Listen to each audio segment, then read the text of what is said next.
మహేశ్వరరావు గారు, 2022లో ఆర్థిక అత్యయిక స్థితిని ఆంధ్ర రాష్ట్రంలో పెట్టి ఉన్నట్లయితే, ఎందుకంటే ఆ రోజు మనకి ఎఫ్ఆర్బిఎం లిమిట్స్ కావచ్చు, ఇతరత్ర ఉన్నటువంటి వ్యవహారాలన్నీ కూడా మనం చూసాం. ప్రతి మంగళవారం కూడా ఏదో పెట్టుబడుల ఆకర్షణ కాకుండా అప్పుల ఆకర్షణ అని రిజర్వ్ బ్యాంక్ ఆఫ్ ఇండియా దగ్గర ఇండెంట్ పెట్టి ఆంధ్రప్రదేశ్ రాష్ట్రానికి మోర్ దాన్ 8%, 9%, అంటే మిగతా రాష్ట్రాలకి 4 to 5% ఇంట్రెస్ట్ రేట్ తోటి అప్పిస్తే ఆంధ్రప్రదేశ్కి మాత్రం 15 ఏళ్ళు, 20 ఏళ్ళు, 30 ఏళ్ల కాలానికి 1000 కోట్ల నుంచి 2000 కోట్లు, 3000 కోట్ల అప్పులు తీసుకొచ్చినటువంటి ఘనత మన రాష్ట్రానికే దక్కింది ఆ రోజుల్లో. సో దాన్ని చూసిన తర్వాత చాలామంది పెద్దలు కావచ్చు, ఆంధ్రప్రదేశ్ ప్రొఫెషనల్ ఫోరం వాళ్ళు కావచ్చు, చాలా క్లియర్గా చెప్పారు. ఆర్థిక అత్యయిక స్థితి విధించండి, అప్పుల మీద కంట్రోల్ అనేది ఉంచండి, స్టేట్ మునిగిపోతోంది, దుబారా ఖర్చులు పెరిగిపోతున్నాయని చెప్పి ఎంత హెచ్చరించినప్పటికీ కూడా తీరు మారలేదు. ఈరోజు మనం చూసుకున్నట్లయితే మనకి డెట్ సస్టైనబిలిటీ, అంటే అప్పు వచ్చేటువంటి అవకాశం మన రాష్ట్రానికి ఎంత ఉంది అంటే నీతి ఆయోగ్ రిపోర్ట్ ప్రకారం ఇప్పుడు ఉన్నటువంటిది అక్షరాల గుండు 0. మరి ఏం చెప్పాలి? అప్పులు రావు. దీనికి ముఖ్యమంత్రి చంద్రబాబు నాయుడు గారు అంటారు, ఈ అప్పుల్ని మళ్ళీ దీన్ని సరిచేసి కొత్త అప్పులు వచ్చేలాగా మళ్ళీ తీసుకొచ్చి, ప్రస్తుతానికైతే డబ్బులు అయితే లేవు, ఆర్థిక పరిస్థితి బాగాలేదు కాబట్టి పథకాలు కొన్నింటిని ఆపుతున్నాము, ఖచ్చితంగా ఇస్తాం, హామీలన్నీ అమలు చేస్తాం, కానీ అప్పులు రావాలి, అభివృద్ధి చెంది సంపద పెరగాలి, అప్పటిదాకా ఓపిక పట్టండి అన్నారు. సరే, ఉన్న నిజం ఒప్పుకున్నారు, మా దగ్గర డబ్బులు లేవని చేతులు ఎత్తేశారు. మరి ఇప్పుడు ఎవరి ఖాతాలో వేద్దాం ఈ బ్లేమ్ని? ఈ 0 అనేటువంటి దాన్ని ఎవరి ఖాతాలో వేద్దాం మనం? అందరికీ నమస్కారం. మీ రిపోర్ట్ ప్రకారం 2014-15లో టాప్ 3లో ఉన్నాం అన్నది మీరు మెన్షన్ చేశారు. విభజన వల్ల ఆంధ్రప్రదేశ్కి నష్టం జరిగిన, ఆంధ్రప్రదేశ్ సహజ సిద్ధంగా వ్యాపార స్వభావం ఉన్న రాష్ట్రం. అందువల్ల 2014 వరకు ఆ ప్రభుత్వాలు, రాజశేఖర రెడ్డి అయినా, చంద్రబాబు నాయుడు అయినా, ఎవరైనా అప్పటి తరం నాయకులు, ముఖ్యంగా కిరణ్ కుమార్ రెడ్డి అయినప్పుడు రోసయ్య గారు ఉండేవాళ్ళు ఆర్థిక మంత్రిగా. చంద్రబాబు నాయుడు గారు కూడా ఆర్థిక మీద కమాండ్ ఉన్న వ్యక్తి కాబట్టి వాళ్ళందరూ కూడా ఎంతో కొంత ఈ రాష్ట్రానికి చేశారు కాబట్టి మనం ర్యాంక్ 3లో ఉన్నాం. జనరల్గా అయితే ఇంకా ఫస్ట్కి వెళ్ళే పరిస్థితి కూడా ఉండేది. ఆ తర్వాత రాను రాను తగ్గుతూ ఉంటే మీకే అర్థమవుతా ఉంది, ఇండెక్స్ అక్కడ మీకే అర్థమవుతా ఉంది. సో మీరు 2018లో 12వ స్థానానికి, 16వ స్థానానికి, 17వ స్థానానికి, ఇలా 2023 వచ్చేకి అడుక్కునే స్థితి, లాస్ట్కి వెళ్ళిన పరిస్థితి. అంటే సో మీకు ఎలా రాజకీయాలు దిగజారుతున్నాయి అనేది మనకు అర్థమవుతా ఉంది. 2014 నుంచి 18 వరకు ఓకే పర్లేదు, ఒక రకం అనిపించిన 18 ప్రాంతంలో ఏం చేస్తే గెలుస్తామన్న ఆలోచనకి వెళ్ళిపోయారు. అంటే ఏం చేస్తే గెలుస్తాం, తలా 10 రూపాయలు పంచితే గెలుస్తామన్న ఆలోచనతో ఆ రోజు వచ్చిందే పసుపు కుంకుమ ఎలక్షన్ ముందు విపరీతంగా మనీ డిస్ట్రిబ్యూట్ చేసింది. మొదటి పాపం మొదలుపెట్టింది ఇవన్నీ, అప్పు కానీ కార్పొరేషన్ ద్వారా తేవటం కానీ ఇవంతా మొదలుపెట్టింది అప్పుడున్న టీడీపీ ప్రభుత్వం అంటాను, కానీ నేను చంద్రబాబు నాయుడు అని అన్నాను. ఎందుకంటే ఆయన సహజ సిద్ధంగా అభివృద్ధికి అనుకూలంగా ఉన్న వ్యక్తి. ఆ రోజు ఆయన్ని బుల్డోజ్ చేశారు. బుల్డోజ్ చేశారంటే మీరు గమ్ము నుండి గెలవాలంటే చేయాలనేది అర్థమైపోయింది.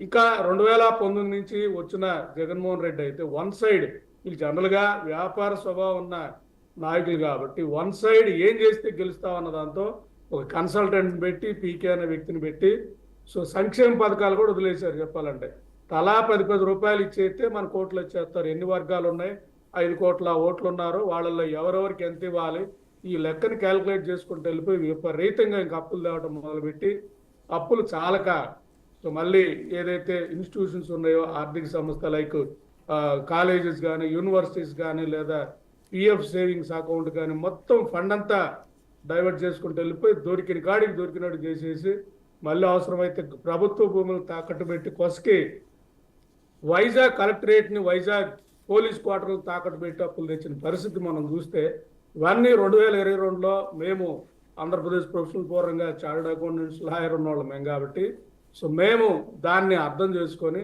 ఆర్టికల్ 360 పెట్టండి అనేది మొత్తం మీద రాష్ట్రం జనరల్గా మమ్మల్ని దివాలాని ప్రకటించండి అనేది ఒక ఆర్థికవేత్తగా లేదా ఆర్థిక అంశాల మీద పట్టున్న వాళ్ళగా మేము అడగకూడదు.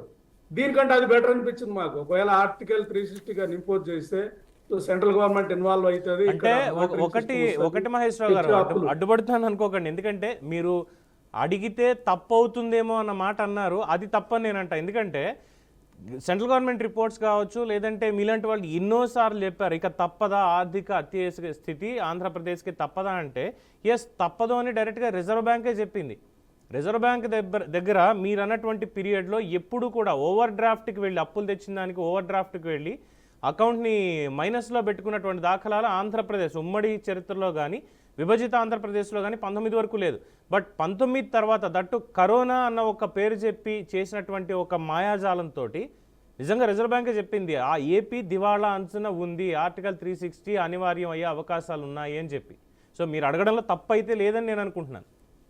అంటే నేనేమంటానంటే ఒక కుటుంబంలో హస్బెండ్ తాగుతున్నాడు, దుబారా విపరీతంగా ఖర్చు పెడుతున్నాడంటే కుటుంబం గుట్టు కోసం పనిచేస్తారు ఆ ఇంటి ఇల్లాలు.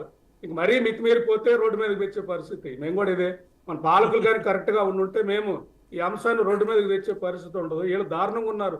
ఏం లేదు, రెండే రెండు రాజకీయాలు ఆంధ్రప్రదేశ్లో, ఏం చేస్తే గెలుస్తాం, కన్సల్టెంట్ రాజకీయాలు పెట్టేసుకోవటం.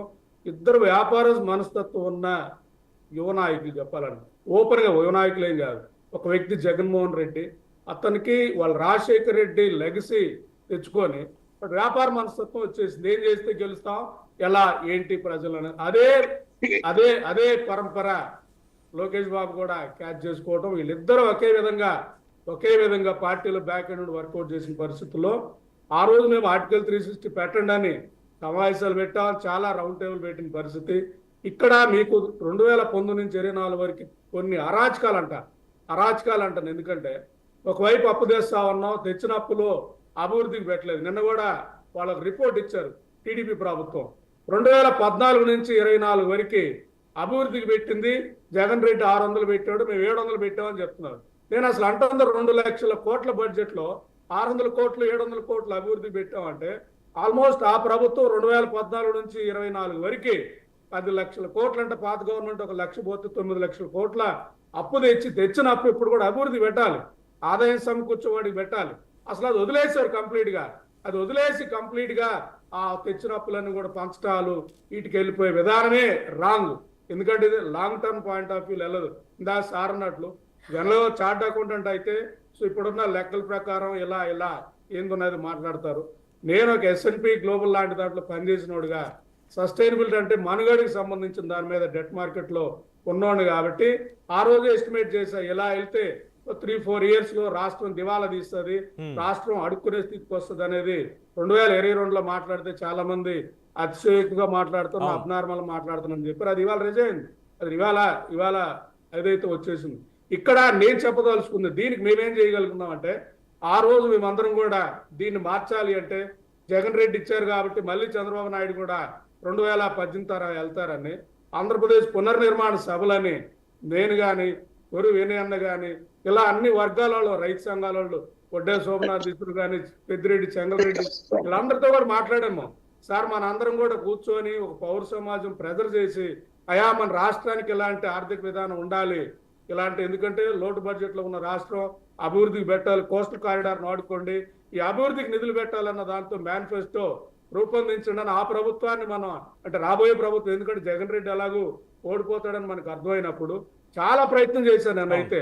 ఆ ప్రయత్నంలో అప్పుడున్న ప్రభుత్వంలో ప్రతిపక్షంలో ఉన్న టీడీపీ తాలూకు హైదరాబాద్ ఆఫీస్లో రాబిన్ శర్మ దగ్గరికి వెళ్తే కిందకి పైకి చూసాడు. అతను ఒక చార్టెడ్ అకౌంటెంట్ అని రిపోర్ట్ ఇస్తా ఉంటే కిందకి పైకి చూసాడంటే అతని ఉద్దేశం ఎలాగో మనం గెలుస్తాం. సో ఇలా వ్యాపార మనస్తత్వం కనపడింది.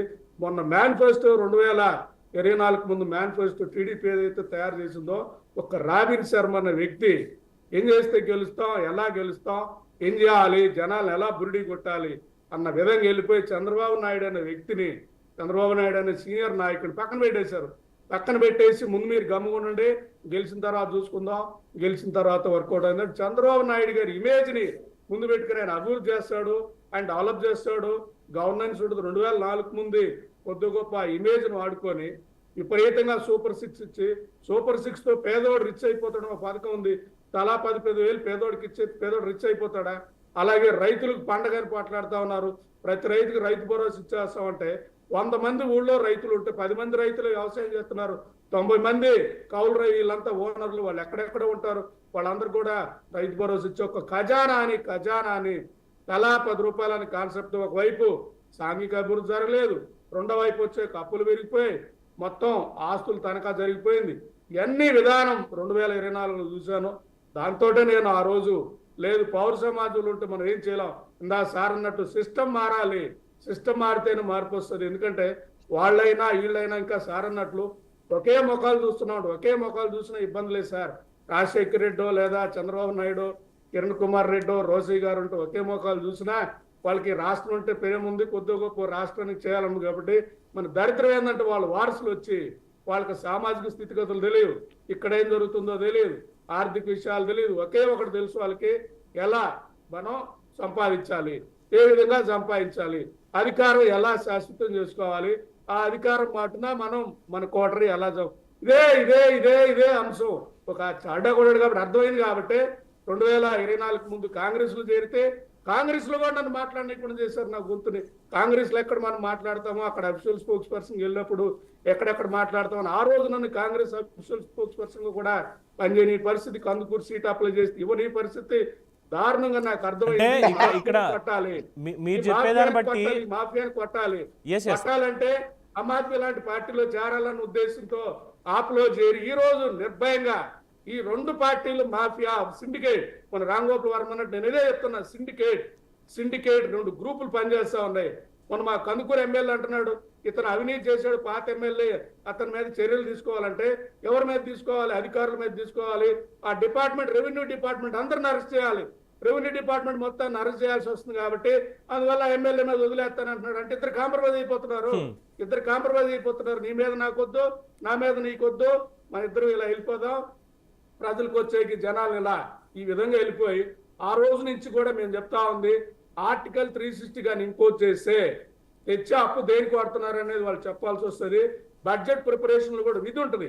అంటే ఈ బడ్జెట్ లో కాదు తెచ్చే అప్పు దేనికి అంటే మహేశ్వరరావు గారు, తెచ్చే అప్పు దేనికి అని చెప్పాల్సి ఉంటుంది అని మీరు అంటున్నారు. కానీ నీతి ఆయోగ్ చెప్పింది అప్పు తెచ్చుకోవడానికి అవకాశం లేదు, ఇంకా మీరు సున్నాలో ఉన్నారు. కనీసం ఇందాక మీరు చెప్పారు కాంగ్రెస్ పార్టీకి చెప్పాను అన్నటువంటి పాయింట్ ఉన్నప్పుడు ఇప్పుడు సిమిలారిటీలు చూసుకుంటే రెండు రాష్ట్రాల్లో ఇచ్చినటువంటి హామీలు ఈ మేనిఫెస్టోకి సంబంధించి 6 గ్యారంటీలు అక్కడ అన్నారు, ఇక్కడ సూపర్ 6 అన్నారు. అక్కడ తెలుగులో పెట్టారు, ఇక్కడ ఇంగ్లీష్ లో చెప్పారు. అంతే. ఆ రోజు మేనిఫెస్టో ప్రిపరేషన్ నేను కూర్చొని సార్ ఆ రెండు ప్రభుత్వాలు నాశనం చేశాయి కాబట్టి మీకు అవకాశం వస్తుందంటే ఆ రోజు పాపం పెద్దలు తులసిరెడ్డి కూడా వాళ్ళు గ్యారెంటీలు ఇచ్చినప్పుడు మనం అంతకు మించిన గ్యారెంటీలు ఇవ్వాలి, అవి ఎలాగో నెరవేర్చలేం, ఎలాగో అవి చెప్పే గ్యారెంటీలే కాబట్టి అన్న విధంగా ఆ రోజు కాంగ్రెస్ పార్టీ షర్మిలారెడ్డి, సునీల్ కనుగోలు ఇంకొకరిని తీసుకొచ్చి గ్యారెంటీలు మొత్తం దేశంలో ఇదే జరుగుతుంది. దేశంలోనే కాదు అమెరికాలో కూడా ఇదే జరుగుతా ఉంది. ఇవాళ అమెరికాలో ట్రంప్ వచ్చేకి ఇన్కమ్ ట్యాక్స్ తీసేస్తానంటున్నాడు. ఎందుకు? అక్కడ ప్రజల ఓట్లు కావాలి. ఏం చేస్తే గెలుస్తాం, ప్రజల కోసం వీళ్ళు రాజకీయాల్లోకి రాలేదు. ఏం చేస్తే గెలుస్తాం, ఏం చేస్తే ప్రజలు మన మీద ఆధారపడ. నేను ఒకటే చెప్తున్నా, నాయకుడు ఎప్పుడు కూడా ప్రజల ఆధారపడతం తగ్గియాలి. ప్రభుత్వం మీద ప్రజలు ఆధారపడతం తగ్గించి ప్రజలకు పన్నులు కట్టే స్థాయికి వస్తే ప్రజలు కట్టే పన్నుల మీద ప్రభుత్వం నిలబడే పరిస్థితి వచ్చినప్పుడు గవర్నెన్స్ సిస్టమ్ వస్తుంది. వీళ్ళు ఏం చేస్తున్నారు? ప్రజల్ని ప్రభుత్వం మీద ఆధారపడే విధంగా పథకాలు చెప్పాలంటే యూనివర్సిటీ గ్రాంట్స్ లేవు, రీసెర్చ్ కి డబ్బులు లేవు, అగ్రికల్చర్ ని లేకుండా చేసేసారు, అగ్రికల్చర్ వానిష్ అయ్యే పరిస్థితి.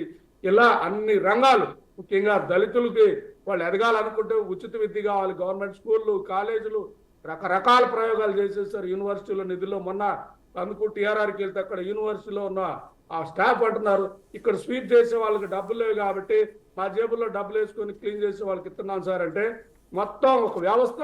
అంటే ఆ కాలేజీలో ఉన్న రెవెన్యూ శాలరీలు కూడా భవిష్యత్తులో మీరే సంపాదించుకోండి అన్నట్టు మనం మా కందుకూరులో కూడా చూసాం. కలెక్టరేట్ తాలూకు ఆఫీస్ ఏదైతే ఉందో లేదా రెవెన్యూ డిపార్ట్మెంట్ ఆఫీస్ ఏదైతే ఉందో దాంతో వ్యాపారం చేసుకోమంటున్నారు, పెట్రోల్ బంక్ పెట్టుకోమంటారు. ఇంకా చెప్పాలంటే మటన్ కొట్టో లేదా బడ్డీలు కొట్టో పెట్టుకొని ఆ కలెక్టర్లు, ఎంఆర్ఓ వీళ్ళంతా వ్యాపారం చేసుకొని ఆ వచ్చిన డబ్బుతో ఆ కలెక్టర్ తాలూకా జీతాలు పే చేసే విధంగా ఒక దుర్మార్గమైన ఆర్థిక రాష్ట్రానికి తెరదీసింది ఆ ప్రభుత్వం 2019 నుంచి 24 వరకు. దాన్ని ఈయన వచ్చే విధంగా ఆయన 100 రూపాయలు ఇస్తానంటే 150 రూపాయలు ఇస్తాం, నేను అభివృద్ధి చేస్తాను, నేను అలాగే పంచుతానని చెప్పేసి జనాల్ని నమ్మించేసి ఈయన వచ్చేసి డే 1 నుంచి కూడా ఆర్థిక పరిస్థితి బాగాలేదు, ఒకే టాపిక్ మాట్లాడతారు. ఆర్థిక పరిస్థితి బాగాలేదు అని మాట్లాడే పరిస్థితి వచ్చినప్పుడు మనం ఈ 9 నెలల ప్రభుత్వంలో వీళ్ళకి చూస్తే ఇప్పటికే 75,000 కోట్లు 73,000 కోట్లు అప్పు తెచ్చారు. అసలు జగన్ రెడ్డి మొత్తం ఈరంతా కూడా 60,000 కోట్లు తెస్తే పాకిస్తాన్ అయింది, శ్రీలంక అయిందని మాట్లాడి మేమందరం కూడా 9 నెలలకే 73,000 కోట్లు, ఇంకొక 3 నెలలకి 20,000 కోట్లు అంటే అరాచకం కంటిన్యూ అవుతా ఉంది. ఈ కోణం ఆపేసి జగన్ రెడ్డి కోణం మాట్లాడుతుందేమో టీడీపీ చేస్తా ఉంది. అలాగే వైసీపీ వచ్చేకి మేముంటే ఎన్ని పథకాలు పెంచాం, మేము సూపర్ చేసాం, స్వర్ణయుగం, సో రాజన్న రాజ్యం తెచ్చాం, సో మేము కానీ వచ్చుంటే ఈ పథకాలను అమలు చేసామంటే వాళ్ళు సో ఏళ్ల మీద ప్రెజర్ తెచ్చేసి ఈ సూపర్ 6 అమలు చేయాలన్న విధంగా ప్రజల్ని మోటివేట్ చేసి ప్రజల్ని ఎడ్యుకేట్ చేసే పరిస్థితి మేము ప్రజలకు చెప్పదలుచుకున్నాం. మహేశ్వరరావు గారు రూపాయలు ప్రభుత్వం నుంచి పథకాలు వస్తే 20 రూపాయలు బాధేస్తా ఉన్నారు, 10 రూపాయలు వస్తే 20 రూపాయలు బాధేస్తున్నారు అనేది దీన్ని కొంచెం ఎలాబరేట్ చేద్దాం.